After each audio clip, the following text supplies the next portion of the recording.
नमस्कार, बहुत स्वागत है आप सभी का। मैं हूं सौरभ शर्मा और आप देख रहे हैं आपका प्रोग्राम कहानी कुर्सी की। और आज बहुत सारी खबरों की बात हम करेंगे।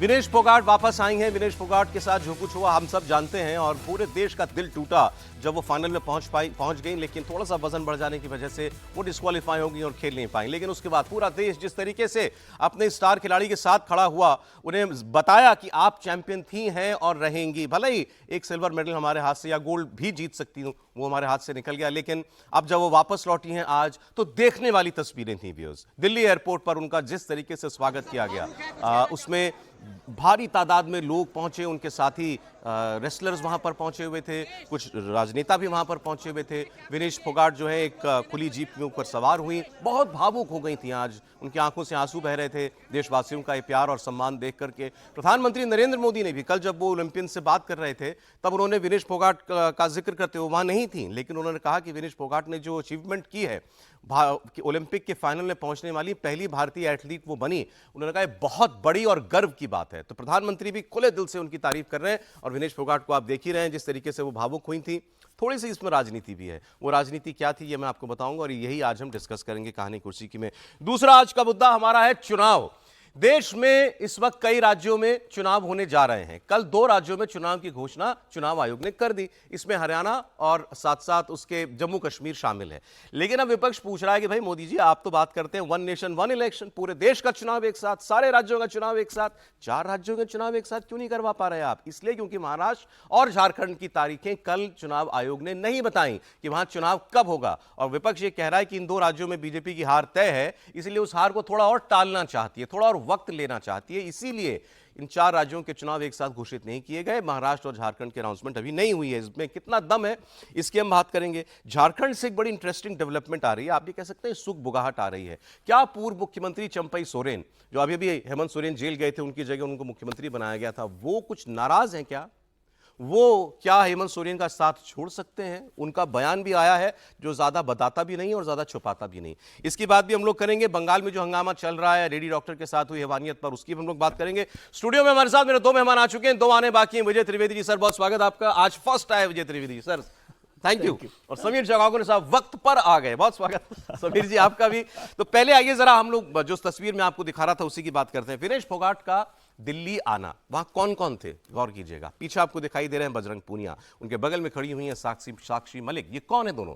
ये दोनों इनके साथी वो खिलाड़ी हैं जो इस बार ओलंपिक में नहीं गए, लेकिन जो दिल्ली के अंदर प्रोटेस्ट हुआ था, इन सभी ने ब्रजभूषण शरण सिंह के खिलाफ कि उसने मॉलेस्टेशन की, उसने इनके साथ गलत व्यवहार किया, उसको लेकर के, इंसाफ को लेकर के जो लड़ाई इन लोगों ने सड़कों पर लड़ी थी, ये तीनों खिलाड़ी एक थे उसमें। और आज भी तीनों खिलाड़ी एक आपको वहां पर दिखाई दे रहे हैं। इसके अलावा वहां कौन पहुंचा? दीपेंद्र हुड्डा। दीपेंद्र हुड्डा का चुनाव आने वाला है अभी हरियाणा में, अभी वो चुनाव जीते हैं लोकसभा का और विधानसभा का चुनाव भी आने वाला है। तो दीपेंद्र हुड्डा वहां पहुंचे, वे नेताओं में वो इकलौते थे जो वहां पर पहुंचे हुए थे और इसी जीप पर वो भी खड़े हुए थे। बहुत मुमकिन है कि हरियाणा से बहुत सारे लोगों को वो भी अपने साथ लेकर के आए। देखिए, खिलाड़ियों के पीछे राजनीति तो होगी और हो रही है, वाजिब है, चुनाव आने वाला है, हर चीज का इस्तेमाल किया जाता है। इसमें इन खिलाड़ियों की जाति बड़ी महत्वपूर्ण हो जाती है। हरियाणा का जाट वोट का सवाल है भाई, और वो जाट वोट भारतीय जनता पार्टी का वोटर नहीं है, वो इन्हीं का वोटर है जो आपको खड़े हुए दिखाई दे रहे हैं। तो लड़ाई वो है असल, और साथ में बेटी की लड़ाई है, बेटी के मान सम्मान की लड़ाई है। उसमें दीपेंद्र हुड्डा वहां पर लीड लेते हुए दिखाई दे रहे हैं। लेकिन जैसा मैंने आपको बताया, मोदी जी ने तो अपना काम कल ही कर दिया था जब विनेश फोगाट की उन्होंने तारीफ की थी। इसमें कुछ रिएक्शंस लेने की हमने कोशिश की है। विनेश फोगाट आज कुछ ज्यादा नहीं बोली, साक्षी मलिक ने इस पर कुछ कहा है, सुनवा देते हैं, फिर मैं आपको मोदी जी की बात भी सुनवाता हूं।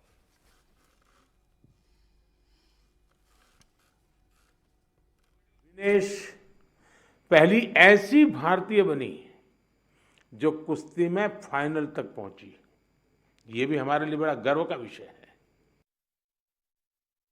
देखो, आप देख ही रहे हो पूरा, मतलब कितने लोग आए थे विनेश का स्वागत के लिए। तो बस मेन कहना ये है कि मेडल नहीं लेके आई, कोई बात नहीं, मेडल नहीं मिला, लेकिन वो जो काम करके आई है, ओलंपिक के फाइनलिस्ट में पहुंच के एक ऐसी रेसलर को हराया है जो अब कभी हारी ही ना हो, तो ये बहुत बड़ी बात है। और हमारे लिए वो ओलंपिक चैंपियन से कम नहीं। ये कोई राजनीतिक यात्रा तो नहीं है साक्षी जी, कोई राजनीतिक यात्रा तो नहीं है? राजनीतिक यात्रा नहीं है, ये एक पहलवान का स्वागत है, ये एक ओलंपिक चैंपियन का स्वागत है। राजनीतिक यात्रा नहीं है सर। देखिए, सवाल सीधा पूछ लिया गया साक्षी मलिक से, क्या ये राजनीतिक यात्रा है? उन्होंने कहा यात्रा राजनीतिक बिल्कुल नहीं है। हमारे साथी पहलवान का स्वागत हो रहा है। विनेश की आप जरा चेहरा देखिए, कितनी भावुक वो हैं। मैं तो उनके सर बाल भी नोटिस कर रहा हूँ, क्योंकि मुझे वहां खबर आई थी कि वो वेट जो 100 ग्राम वेट बढ़ा हुआ रहा था, उसको कट शॉर्ट करने के लिए बाल भी थोड़े छोटे कर दिए गए थे। खैर, अब तो चलिए, उससे आगे बढ़ चुका है देश। मुझे लगता है विनेश भी उससे आगे बढ़ गए होंगी। अवधेश कुमार जी स्टूडियो में आ चुके हैं। सर, बहुत स्वागत आपका। बहुत सारे किस्से कहानियां हैं सर। रोहन दुआ हमारे साथ आ चुके हैं, दिल्ली की सारी खबरों की खबर रखते हैं, खबरों के पीछे की खबर भी रखते हैं। विजय जी, पहले आपसे अभी जो सवाल विनेश से हुआ, साक्षी मलिक से हुआ, वही मैं आपसे पूछ रहा हूँ। विनेश के बहाने क्या राजनीतिक यात्रा निकाली जा रही दिल्ली में? देखिए, पहले तो विनेश का स्वागत किया जाना चाहिए, और जो कल प्रधानमंत्री जी ने भी कहा कि वो पहली एथलीट हैं देश की जो फाइनल तक पहुंची हैं ओलंपिक में, ये भी बड़ी बात है।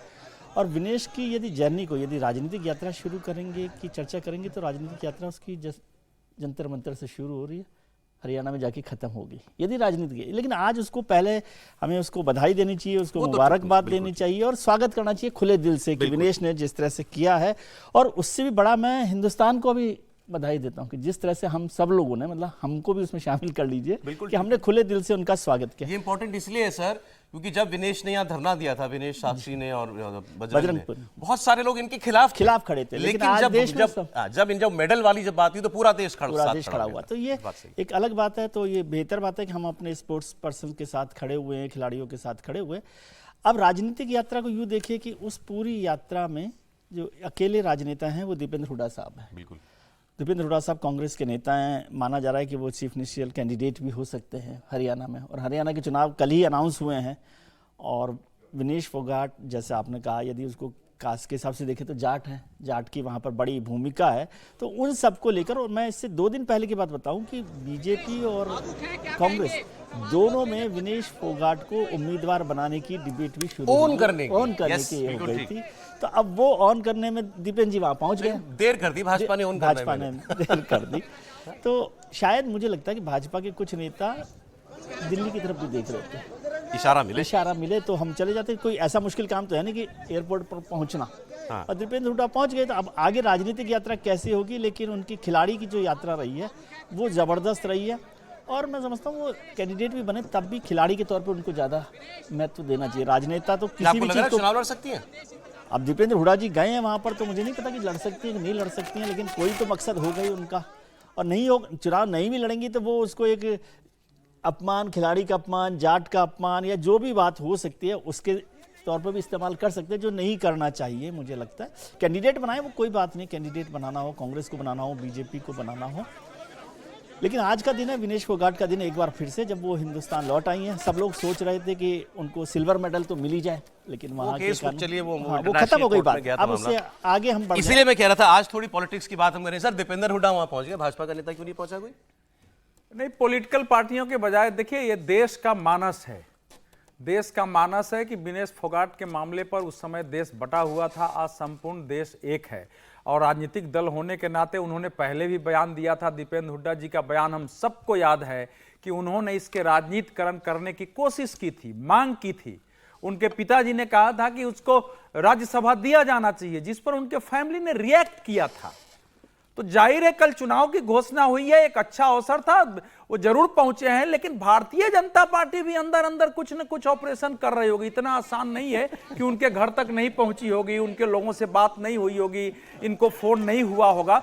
और राजनीति को भी मैं बुरा नहीं मानता हूं। कोई खिलाड़ी अगर राजनीति में आना चाहता है या कोई पार्टी उसको प्रेरित कर रही है कि राजनीति में आओ और उसकी इच्छा है, वो कंट्रीब्यूट कर सकती है एक खिलाड़ी पॉलिटिशियन के रूप में, तो उसको जाना सर, अगर लेकिन वो राजनीति में आएंगी तो स्पोर्ट्स पीछे छूट जाएगा। फिर बातें क्या होंगी आप जानते हैं ना, फिर वो सड़क वाली लड़ाई लड़ी जाएगी उसमें।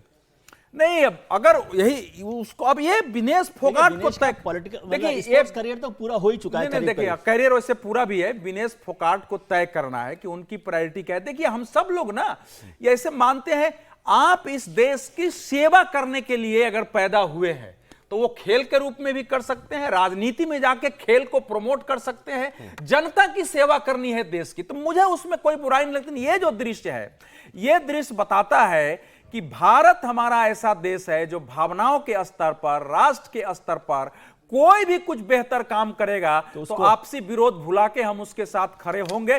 बिना पदक के एक खिलाड़ी का इस ढंग से स्वागत का दुनिया में मैं देखिए, मैंने सर ने कहा कि पूरा देश एक साथ खड़ा हुआ, लेकिन होता है कुछ एक एलिमेंट रह जाते हैं जो कि उनकी सोच अलग होती है। ऐसे भी लोग आपको दिखे होंगे उस पूरे मामले में, जब इनका सिल्वर मेडल छूट गया, वो डिस्क्वालीफाई हो गई, इन्होंने कहा ईश्वरीय न्याय है। बाद में सुना था जी समीर जी, बिल्कुल ईश्वरीय न्याय हो गया कि विनेश फोगाट को जो है मेडल नहीं मिला, ये कहने वाले भी थे। देखिए जिस तरीके से विनेश फोगाट का मामला हुआ था जंतर मंतर को लेकर, उसके बाद सब लोग राजनीति उस पर देख रहे थे और अंतिम समय तक देखते रहेंगे। अब जब विनेश फोगाट अपने देश की धरती पर वापस आ चुकी है ओलंपिक के बाद, अब उसे संन्यास की घोषणा कर दी है, तो मुझे लगता है अगर वो चाहती है कि अगर वो राजनीति सक्रिय राजनीति में जाए तो ये उसका हक है। और अभी तो प्रधानमंत्री मोदी ने 15 अगस्त के भाषण में कहा है कि देश में 1 लाख युवाओं को जिनका कोई फैमिली बैकग्राउंड नहीं है वो राजनीति में उनको आना चाहिए। तो मुझे लग रहा है अगर राजनीति में आती है तो उनकी इच्छा होगी वो किस राजनीतिक दल से जाती है, ये भी उनकी इच्छा होगी। और अब जबकि कल ही हरियाणा में चुनाव नहीं आएंगी पता नहीं, राजनीतिक दल तो कोशिश करेंगे कि वो राजनीति में आए, क्योंकि इनके बहाने हम राजनीति हम भी करेंगे और राजनीतिक दल कोशिश करेंगे वो किसी राजनीतिक दल का हिस्सा बनकर विधानसभा का चुनाव लड़े। कल ही हरियाणा के विधानसभा चुनाव की घोषणा हो गई, अब तो चरम पर हरियाणा का चुनाव होने वाला है मुझे लगता है। लेकिन दूसरी एक बात भी है कि सवाल विनेश का है या जाट वोट का है? सर राजनीति का है। अब उसमें विनेश महिला है, देश की खिलाड़ी है, उसके साथ जो हुआ उसका भी जिक्र होगा कि किस तरीके से उसे प्रताड़ित किया गया, उसके आधार पर वोट की बात होगी। फिर जब राजनीति होगी और हरियाणा की राजनीति होगी तो जाटों की भी बात होगी, गैर जाट की भी बात होगी, महिला की भी बात होगी, देश का नाम रोशन करने वाली खिलाड़ी की भी बात होगी और सबको बात करके फिर राजनीतिक दल अपना बीजेपी तो गैर जाट की राजनीति करती है ना वहां पर। नहीं ऐसा नहीं है, देखिए जाट वर्सेस अदर्स, ऐसा कुछ नहीं कि भारतीय जनता पार्टी इस बात को जानती है कि जाट उसे वोट कभी करते नहीं रहते। इंडियन नेशनल लोकदल के पास जाटों का एक बड़ा वोट बैंक रहा और हमेशा हरियाणा की राजनीति देवीलाल के पास जाटों में रही, भजनलाल के पास रही, बंसीलाल के पास रही। भारतीय जनता पार्टी को बता था कि उनके पास जाटा कोई बड़ा नेता नहीं है तो उन्होंने गैर जाट की राजनीति वहां पर करी। हालांकि अगर आप देखोगे तो अभी किरण चौधरी को जाट को वो लेकर आए, तो ऐसा नहीं कि भारतीय जनता पार्टी गैर जाट की राजनीति करेगी, वो कोशिश करेगी कि जाट के साथ इमोशन जुड़ा ना सर, तो कोशिश करेगी भारतीय जनता पार्टी में। अब इसको तय करना है कि इसको राजनीति करना है या भी मौन समर्थन देना है। लेकिन एक बात है कि आज विनेश कहा भी, विनेश के साथ ही में एक मिल्खा सिंह का जिक्र कर देता हूं जो विनेश से भी बहुत जुड़ा हुआ है। जब मिल्खा सिंह से बाद में जब उनकी फिल्म बहुत हिट हो गई थी तो उनसे पूछा गया तो उन्होंने कहा कि भाई जीवन में मुझे मरते दम तक एक बात का बहुत दुख रहेगा कि 1960 का जब रोम ओलंपिक हुआ था तो मैं चौथे स्थान पर रहा था, कुछ सेकंड से मैं देश को उस समय मेडल दिलाने की स्थिति में नहीं था, तो सब कुछ है मेरे पास लेकिन वो मरते दम तक मेरा दुख रहेगा रोम ओलंपिक का। मुझे लग रहा है कि विनेश के पास भी सब है लेकिन विनेश को भी इस बात का जरूर दुख रहेगा कि काश वो 100 ग्राम वजन कम होता तो वो देश के लिए गोल्ड लेकर आ जाती। ये दुख उनके साथ जुड़ा रहेगा। लेकिन देश क्या पता, देखिए अभी उन्होंने एक भावुक पल में संन्यास का ऐलान किया, क्या पता वो दोबारा आगे देखना पड़ेगा। लेकिन रोहन ये होड़ बची है अब विनेश को ओन करो, विनेश से जुड़ा सेंटिमेंट ओन करो बीजेपी कांग्रेस में। मुझे लगता है सौरभ, जिस तरीके से विनेश चैंपियनशिप से बाहर हुई, एक होता है कि आप हार के अंदर किसी चीज़ की परिभाषा को ढूंढते हैं, आप उस परिभाषा के अंदर आप बार बार एक्यूजेशंस टिप्पणियां कर रहे थे कि कोई ना कोई पीछे से इन्वॉल्व है, वो गलत है। देखिए वो गलत है। और जिस तरीके से मेरी ऑब्जेक्शन सिर्फ 2 चीज़ों से आज जो इस पूरे मसले में हुई है कि जब एयरपोर्ट पे ये लोग आए, आपके सामने सरबजोत आए, आपके सामने मनु भाकड़ आई, आपके सामने बाकी ओलंपियंस आए, हॉकी की पूरी टीम आई, क्या आपने उनके लिए इस तरीके का वेलकम किया? कौन सा कांग्रेस लीडर था जो वहां पे पहुंचा था? मेरे को आप बता दो। पिछले 4 दिनों में अगर आपने विजुअल्स देखे हो तो अब तो साफ कह रहे हैं हरियाणा का चुनाव है भाई, इसलिए तो फिर ये गलत बात है ना। फिर ओलंपिक्स के लिए भी नहीं है और फिर ये एथलीट्स के लिए भी ये बैकिंग नहीं है। ये सिर्फ बैकिंग है क्योंकि आपको पॉलिटिकल मोटिव और पॉलिटिकल अपने एजेंडे पूरे करने हैं हरियाणा चुनाव से पहले। आपको चुनाव से पहले नजर आ रहा है अगर यही विनेश जीती होती। मनु भाकड़ का हरियाणा की, फरीदाबाद में रहती है। Valid question. फरीदाबाद नहीं, लेकिन ये तो आपको तय करना होता है ना। आप हर चीज पे ये क्वेश्चन नहीं कर सकते कि सौरभ जी आपने ये सवाल उनसे क्यों पूछा था, कल क्यों नहीं पूछा था। हर एक का अपना एक अधिकार है। मान लीजिए वो उनके साथ जाना चाहते हैं, ये जाहिर ही करना चाहते हैं कि वो विनेश के साथ खड़े, तो इसमें क्या आपत्ति है मुझे बताइए। गलत नहीं तो फिर आप जरूरी नहीं है ना कि वो सबके साथ जाए या नहीं जाए। ये तो नहीं होता। ये सवाल वैसा का वैसा ही होता है। पॉलिटिक्स तो है ना सबसे। ये सवाल वैसा का वैसा है कि जब हम कोलकाता पर सवाल करते हैं और कोई बात करता है कि फिर उन्नाव की बात करता है, फिर हाथरस की बात करता है, तो आप कहते हैं कि ये क्या बात हो रही है। उनका मन हुआ वो गए, कोई रोक तो सकता नहीं। हाँ, हम तो मंशा की बात कर रहे हैं। उन्होंने केवल ये कहा कि मंशा क्लियर है। रोहन जी का ये सवाल सही है कि आपको पॉलिटिक्स भी करनी थी तो उन सब के साथ भी यही व्यवहार हुआ। हालांकि उनके स्वागत में भी लोग गए, ऐसा नहीं कि उनके स्वागत में लोग नहीं गए, खूब जबरदस्त स्वागत हुआ है उनका।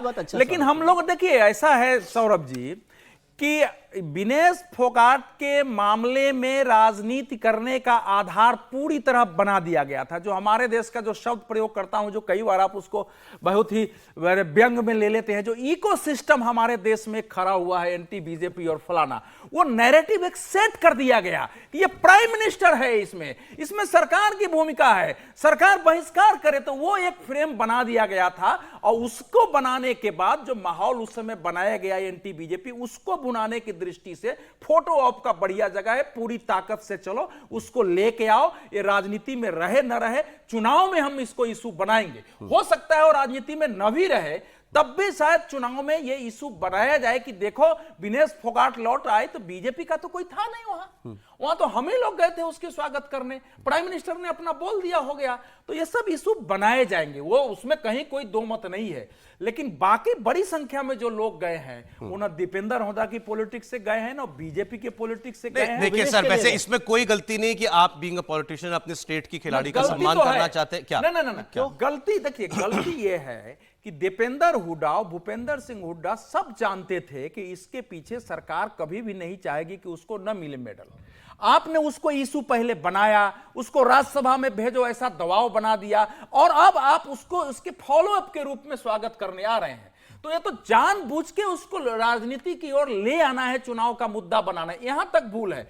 पॉलिटिशियन किसी खिलाड़ी का स्वागत करे, उसको उसकी महानता, उसमें समस्या नहीं है। नहीं, आप दूसरा मैं आपको देता हूं, एक बस आप बोलिएगा, मैं सर से कह रहा हूं, भगवंत मान हॉकी खिलाड़ियों का समर्थन करने के लिए पेरिस जाना चाहते थे, उनको क्लियरेंस ही नहीं मिली यहां से, फॉरेन मिनिस्ट्री से, वो क्यों? हाँ, वो बात सही थी कि उस समय उनको क्लियरेंस नहीं मिली। अब उसके पीछे तो वो कारण वही जानेंगे जो कारण आए थे, वो हमारे आपके सामने थे कि इनको क्यों क्लियरेंस नहीं मिला है। मैं पूछ रहा हूं आपसे। नहीं, इसलिए कि एक मुख्यमंत्री के रूप में विदेश, अगर आप मुख्यमंत्री के रूप में कहीं मांगते हैं, तो दो ही कारण होता है कि आप टूर पर जाते हैं, कुछ गवर्नमेंट का प्रोग्राम होता है, कई इशू पर आपके अनुमति नहीं मिलती है। ममता बनर्जी को एक जगह जाने की अनुमति नहीं मिली है। ओलंपिक में खिलाड़ियों का समर्थन करने के लिए जाने में क्या प्रॉब्लम थी?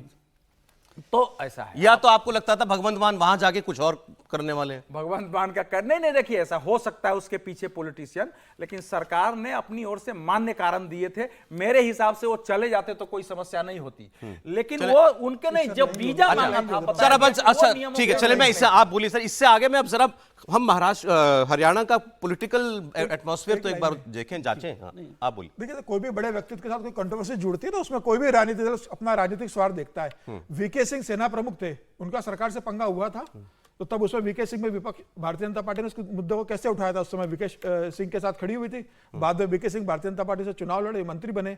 तो जब कोई बड़ी पर्सनालिटी किसी सरकार से टकराती है तो उसके पीछे विपक्ष खड़ा होता है। वीके सिंह के साथ भारतीय जनता पार्टी खड़ी हो गई, जब ठीक मान रहे हैं दीपेंद्र हुड्डा का जाना? बिल्कुल जाना है, राजनीति है, जाएंगे अपना जाट वोट। सर हरियाणा की देखिए विधानसभा को भी जाना 2019 के इलेक्शन की रिपोर्ट चल रही है, 40 पर बीजेपी थी, 31 पर कांग्रेस थी। विनेश को जरूर जोड़ना चाहता हूं कि जो आपने मतलब हमारे यहाँ पर यह हुआ कि विनेश के पास क्यों गए?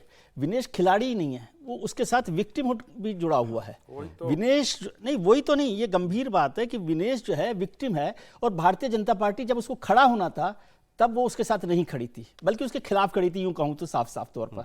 तो उसको, और आज कांग्रेस वहां पर खड़ी है, इसको पॉलिटिक्स देखना नहीं देखना, आज वैसे तो बीजेपी के पास अधिकार ही नहीं है, नैतिक अधिकार सरकार की बात है, विनेश पर बोलने का नहीं, विनेश के साथ खड़े होने का। क्योंकि विनेश के पास जब खड़ा होना था विक्टिम के तौर पर, जब वो लड़ाई लड़ रही थी अपने सेक्स वाले केस को, मामले को लेकर उनके एमपी के खिलाफ, तब बीजेपी उनके साथ नहीं खड़ी थी। और जो उसके साथ हुआ उसकी आज चर्चा करना ठीक नहीं है। लेकिन कांग्रेस अगर पॉलिटिक्स भी कर रही है, मैं तो कह रहा हूं पॉलिटिक्स ही है, वो काहे के लिए जाएंगे दीपेंद्र हुड्डा? लेकिन ये कहना कि बीजेपी नहीं खड़ी थी, दिल्ली पुलिस एमएचए के अंदर आती है, चार्जशीट अप्रैल और मई में फाइल होती है ब्रजभूषण के खिलाफ में, चार्जशीट कोर्ट में जाके फाइल हो जाती है, कोर्ट कहता है हम चार्जेस फ्रेम कर रहे हैं, उस पर विनेश फोगाट कहती है, साक्षी मिल कहती है हम वेलकम करते हैं, और जाके वो प्रधानमंत्री और अनुराग ठाकुर को धन्यवाद करते हैं उस बात का कि चार्जेस फाइल हुए हैं, चार्जशीट फाइल करी, उनके चुनाव की टिकट कट जाती है। तो बीजेपी नहीं खड़ी, मुझे नहीं समझ आता ये कौन सा घसीटा था इनको? सड़क पर किसने घसीटा? दिल्ली पुलिस थी ना, वो भाजपा के नेता तो नहीं थे। अनुराग ठाकुर के साथ में 6 बारी मीटिंग हुई, उसके बाद चार्जशीट फाइल हुई है। चार्जशीट तो कोर्ट के अंदर जाके फाइल होती है, और कहां पे फाइल होगी चार्जशीट? अच्छा चलें, ठीक है, जरा फिर वही मुझे जरा ग्राफिक दीजिएगा जिसमें विधानसभा की स्थिति हरियाणा की लगी हुई है जी। सर एक मिनट जरा, अब थोड़ा हमने हो गई विनेश की, अब मैं बात करना चाह रहा हूं बीजेपी कहां खड़ी है 10 साल सरकार चलाने के बाद। इस वक्त हरियाणा में कहां खड़ी है कांग्रेस, कहां खड़ी है भाजपा, ये सवाल है। देखिए, लोकसभा इसको 3 दृष्टियों से देखिए। लोकसभा चुनाव के आधार पर देखिए तो दोनों के बीच केवल 3% वोट का अंतर है, 46 और 43 का अंतर है। तो उसके आधार पर लगता है कि कांग्रेस का जनाधार बढ़ा है और भारतीय जनता पार्टी को सीधे टक्कर देने की स्थिति में है। एक तो वातावरण जो वहां विधानसभा, जो अभी लोकसभा चुनाव में आए हैं, वो दिखाई देता है। टक्कर अब कांग्रेस को देनी है या टक्कर भाजपा को देनी है? दो ही बात बराबर है। दोनों भाई, सबसे ज्यादा समय पर वहां शासन में कांग्रेस पार्टी रही है। भारतीय जनता पार्टी वहां एंट्री करने के बावजूद भी अपनी बदौलत शासन में कब आई है? 14 में आई है। तो इसलिए भारतीय जनता पार्टी वहां रही है शक्ति ये में। देख के मुझे याद आ गया, जजपा की 10 सीटें भी है दुष्यंत चौटाला की। दुष्यंत चौटाला चले जाते, लेकिन उनका विनेश के साथ, लेकिन उनका वोट वगैरह देखेंगे ना, तो वो स्थिति अभी नहीं है जो जा सकते थे। विनेश के साथ वो जा सकते थे, लेकिन मुझे लगता है कि कुछ पार्टियों ने सोचा होगा कि हम इसका राजनीति न करें। देखिए, सारी पार्टियों के नेता राजनीति चाहते हुए भी एकदम मर्यादा का उल्लंघन करेंगे, ऐसा नहीं होता है हमारी पॉलिटिक्स में। तो देखिए, लेकिन इस समय जो वहां का वातावरण है कि भारतीय जनता पार्टी में के अंदर, कांग्रेस को छोड़ दीजिए, मनोहर लाल खट्टर को लेकर एक व्यापक असंतोष था। मैं स्वयं हरियाणा में घूम रहा था तो बीजेपी के लोग ही मिलते थे कि देखिए, ये खट्टर को हम लोगों पर इतने समय तक लादे रहे, प्रशासन के प्रशासनिक भ्रष्टाचार के बारे में बात करते थे, तो उत्साह नहीं था कार्यकर्ताओं में। और बहुत, अगर कांग्रेस और उनके बीच बहस होती तो बीजेपी के लोग सहमे दिखाई देते थे, कांग्रेस के लोग सैनी जी के आने के बाद फिर नहीं। उनको इस समय देखिए, सैनी जी को इन्होंने बनाया है, उनकी एक्सेप्टेबिलिटी है नहीं है, आने वाला समय बताएगा। लेकिन कार्यकर्ताओं में वो उत्साह नहीं पैदा हुआ कि देश को, कोई राज्य का एक बड़ा नेता हमारे नेतृत्व में। 10 साल के बाद भाजपा की क्या ग्राउंड रिपोर्ट है, आप बताओ रोहन मुझे। नहीं, मुझे लगता है कि देखिए, वहाँ पे एंटी इनकम्बेंसी बहुत ज़्यादा है इस समय। और सौरभ, जिस तरीके से 6 महीने पहले ही नायब सिंह सानी को लाया गया ओबीसी को अपील करने के लिए, वो एक इंडिकेशन है कि कहीं ना कहीं ओबीसी कोटा को लेना चाहते हैं, अपने कॉर्नर करना चाहते हैं। लेकिन क्योंकि 35% हैं ओबीसी, उसके बाद 20% दलित हैं।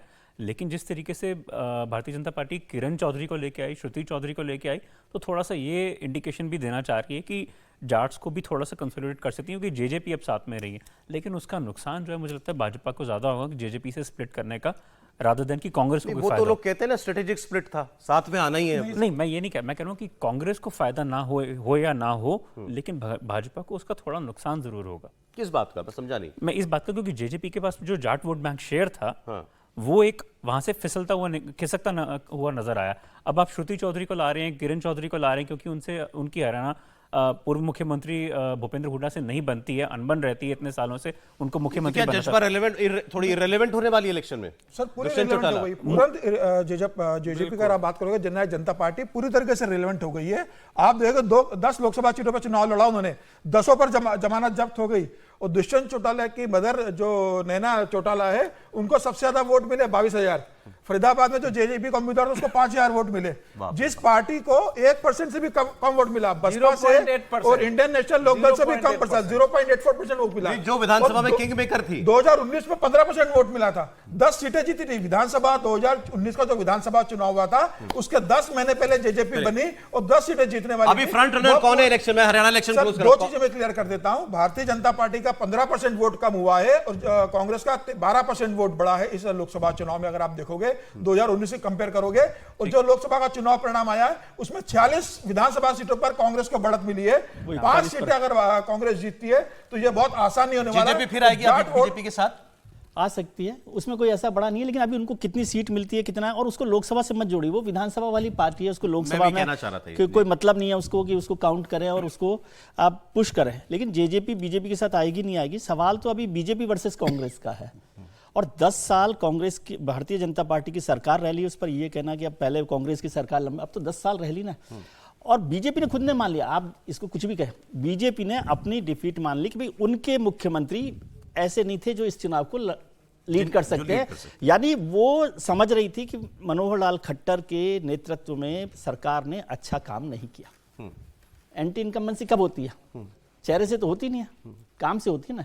तो एंटी इनकम्बेंसी ये साफ दिख रही है, जो यहाँ पर भी चर्चा हुई कि भाई ये उत्तराखंड मुझे याद आ रहा है, वहां भी ऐसे चेहरे बदलते बदलते भी चुनाव जीत ही लिया बीजेपी ने। उत्तराखंड में बहुत फर्क था, उत्तराखंड और यहाँ में बहुत फर्क है। यहाँ कांग्रेस मजबूत स्थिति में, उत्तराखंड में उस तरह की नहीं थी। और दूसरा, नायब सिंह का जो एक्सपेरिमेंट किया गया वो कास्ट वाइज तो ठीक किया गया, लेकिन वो लीडर के तौर पर ऐसे एस्टेब्लिश नहीं हो पाया कि हमको बार बार नाम याद करना पड़ता है अभी तो वो है अब। लेकिन कांग्रेस बारीक बात कहती है इन्होंने, लेकिन सही कही है। लेकिन कांग्रेस की मुश्किल क्या कि कांग्रेस में अभी कल भी हम लोग चर्चा कर रहे थे कि ये अलायंस किसका होगा, अभी तो कांग्रेस में इंटरनल अलायंस हुआ है कि नहीं उनका हुआ। अपना चला। फिर भी चुनाव में फ्रंट रसम ब्रेक का वक्त है, आगे कौन है इस वक्त इतना ही बताना है आपको, आगे कौन है इस समय? दो ध्रुवीय राजनीति है हरियाणा में। कौन सा ध्रुव आगे सर? नहीं, इस समय कहना कैसे बता सकते कौन सा ध्रुव? हरियाणा में क्षेत्र का क्षेत्र, सुनिए सर टाइम नहीं सर, लेकिन दक्षिण हरियाणा में जाट और आहिर, क्योंकि मुसलमान आगे न बढ़े इसलिए उनके बीच एक गठबंधन है। बीजेपी आगे दिख रही है कि अब कांग्रेस? बीजेपी आगे दिख रही है कांग्रेस हरियाणा में? नहीं, इस समय बराबर की स्थिति बराबर है। आप बताइए सर। कांग्रेस आगे है। कांग्रेस आगे है थोड़ा बहुत या फाइट है? ठीक सी स्थिति में फाइट है, बीजेपी को ऐसा बिल्कुल खत्म कर रहे हैं। दोनों बराबर है सर इस समय, मतलब नेक टू नेक चल रहे हैं, बिल्कुल टक्कर है दोनों में। टक्कर है, लेकिन मैं एज जो है वो किसी को भी देना नहीं चाहता, क्योंकि जिस तरीके की कांटे की टक्कर चल रही है ना सौरभ, ये ना तो यूपी है ना वेस्ट बंगाल है। अच्छा ठीक है, जो बिल्कुल वाकई कांटा होगा, बिल्कुल कांटे की